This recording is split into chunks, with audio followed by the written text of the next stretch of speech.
Hoy vamos a hablar de patología mamaria benigna. A la pubertad normal la define la escala de Tanner. El inicio de la pubertad en las niñas lo marca la aparición de la telarca.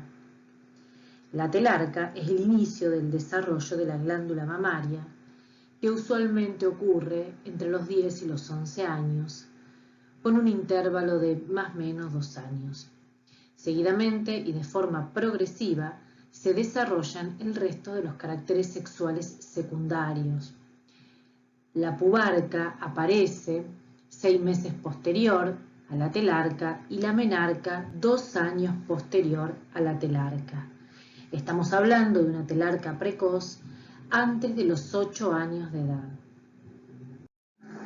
La escala de Tanner o estados de Tanner es una valoración de la maduración sexual a través del desarrollo físico de los niños, adolescentes y adultos.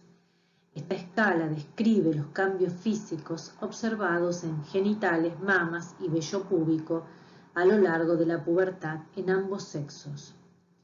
La glándula mamaria tiene 5 estadios Tanner. El 1 es sin tejido glandular. La areola sigue el contorno de la piel del tórax y la edad aproximada de aparición es a los 10 años. El estadio 5, que es el estadio final, la mama alcanza su tamaño definitivo de adulto. La areola sigue la superficie de la piel, pero el pezón va a quedar prominente. La edad promedio son 15 años o más. Anatomía de la glándula mamaria. La mama está formada principalmente por tejido adiposo, grasa, y la glándula mamaria. Con los ciclos hormonales y el embarazo, el tejido predominante es el glandular, lo que conocemos como mamas densas. Mientras que tras la menopausia, la glándula se atrofia y el volumen de la mama depende básicamente del tejido adiposo. El tejido adiposo mamario es uno de los que más se afecta con las oscilaciones del peso, siendo de los primeros tejidos que disminuyen de tamaño al adelgazar y de los primeros que aumentan al incrementar de peso. La glándula mamaria está formada por diferentes lobulillos glandulares, de los cuales salen los conductos galactóforos que confluyen en el seno galactóforo. Esta última estructura comunicará el interior de la glándula con el exterior a través del pezón y es por donde se expulsa la leche en la lactancia. En esta diapositiva podemos ver lo mencionado anteriormente, cuáles son los componentes anatómicos de la glándula mamaria: grasa, lobulillos glandulares, conductos galactóforos, seno galactóforo y el complejo areola-pezón. Ahora sí, vamos a ver cuáles son las patologías benignas de la glándula mamaria: mastitis, inversión del pezón, hipertrofia juvenil o gigantomastia, mastalgia o mastodinia, involución mamaria, quistes, fibroadenomas, tumor filodes, amartomas, traumatismos y hematomas. La mastitis es una inflamación del tejido mamario que a veces conlleva una infección. La inflamación provoca dolor, hinchazón, calor y enrojecimiento de la glándula mamaria. La principal clasificación es asociadas o no a la lactancia.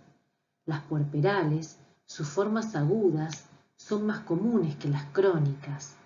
Ocurren más frecuentemente entre la segunda y tercera semana posparto, aunque pueden ocurrir hasta las primeras 12 semanas. La mayoría de las veces es unilateral, con una incidencia variable del 2 al 33%.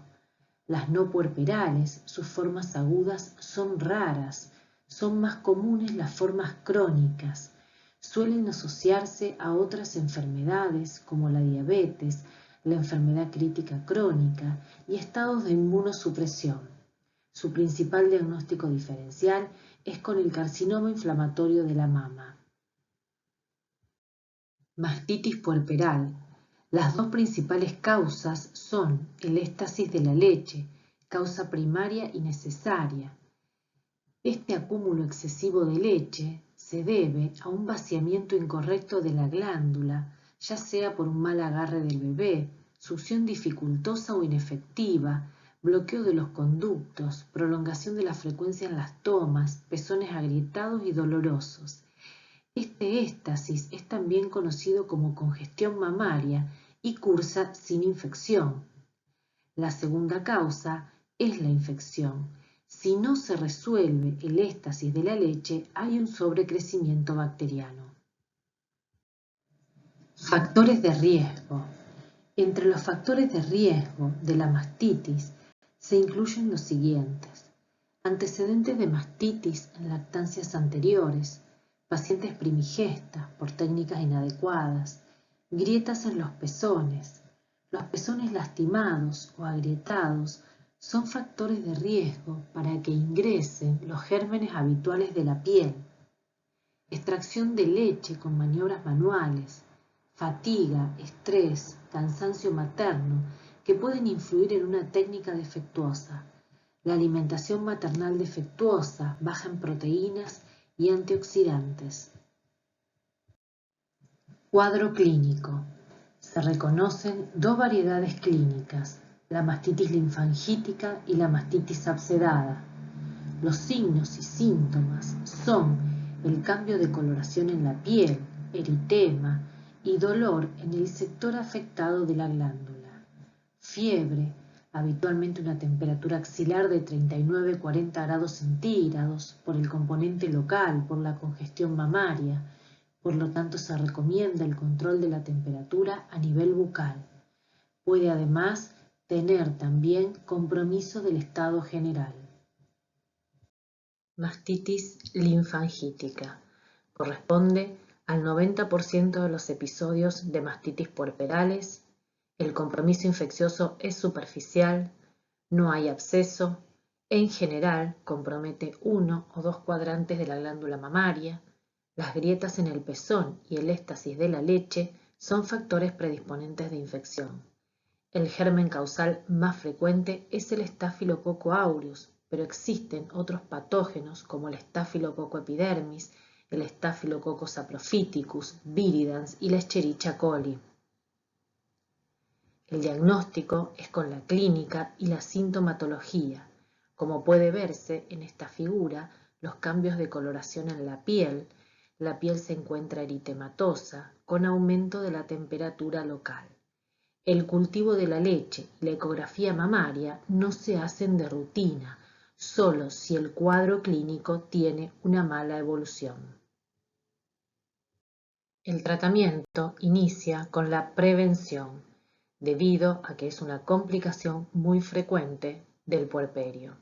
Las medidas generales incluyen apoyo emocional para afrontar el dolor y la incomodidad, adecuada nutrición y reposo, usar corpiño no apretado, calor local brevemente antes de las tomas y compresas frías tras las tomas para reducir el edema y el dolor, vaciamiento mamario, la lactancia no se debe suspender, analgésicos y antiinflamatorios. No existe un consenso en cuanto a la antibiótico-terapia. Se recomienda iniciarla si persisten los síntomas más allá de las 24 o 48 horas o ante síntomas graves o que empeoran pese a las medidas generales descritas y a un adecuado vaciamiento mamario. En los casos en los que debamos iniciar antibiótico-terapia, al ser el Staphylococcus aureus el germen más frecuente, los antibióticos indicados son las cefalosporinas de primera generación, como la cefalexina o el cefadroxilo, que son efectivas y cómodas en su administración. Como segunda opción tenemos la amoxicilina más el ácido clavulánico, que se deberán mantener entre 10 y 14 días. En casos de alergia a betalactámicos o en poblaciones en las que hay más de un 10% de aislamiento de Staphylococcus aureus meticilino resistente o con sospecha de mastitis por Staphylococcus aureus meticilino resistente, los antibióticos indicados son la clindamicina, vancomicina y cotrimoxazol. Haremos tratamiento específico cuando se realice cultivo y antibiograma. Estos van a guiar la elección del antibiótico. Mastitis abscedada. El 10% de las mastitis son de tipo abscedadas. En este caso, se desarrolla una colección purulenta en el parénquima mamario.